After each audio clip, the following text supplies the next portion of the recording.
एक बार की बात है, एक छोटे से गांव में एक हाथी रहता था। हाथी बहुत बड़ा और घने जंगल में रहने वाला था। वह किसी से नहीं डरता था और लोगों को अपनी शक्ति का एहसास कराना पसंद करता था। एक दिन गांव में एक कुत्ता भी था। वह कुत्ता छोटा और काफी होशियार था। वह लोगों के यहाँ बच्चों को खुश करने के लिए आया करता था। हाथी और कुत्ता एक दूसरे को पहले नहीं जानते थे, लेकिन एक दिन मिल गए। वे दोस्ती करने लगे और अच्छी तरह से बातचीत करने लगे। हाथी ने कहा, मुझे बहुत खुशी हुई कि मैं तुम्हें मिला।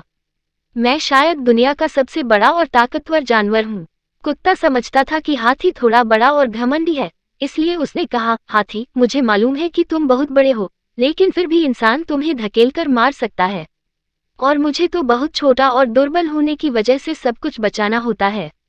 हाथी इस पर हंसते हुए कहा, तुम ठीक कह रहे हो, लेकिन फिर भी मैं कभी बचने के लिए तुम्हारी मदद ले सकता हूँ।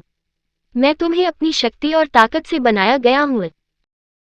कुत्ता गंभीर रूप से बोला, मैं जानता हूँ कि तुम कितने शक्तिशाली हो, लेकिन प्रेम और सहायता देने की क्षमता मेरे पास है। ये सुनकर हाथी सोच में पड़ गया। वह समझ गया कि शक्ति और ताकत के बावजूद प्रेम और मदद कुछ भी नहीं होते हैं।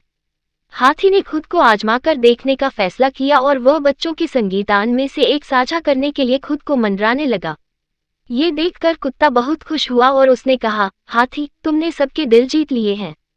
तुम्हारी हमारे गांव में बहुत जरूरत थी, जहां हमेशा खुशी और प्रेम की कमी महसूस होती थी।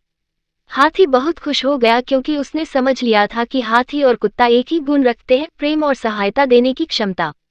ये बात हाथी के जीवन में एक महत्वपूर्ण सीख थी कि शक्ति और ताकत से भी बढ़कर प्रेम और सहायता का महत्व होता है।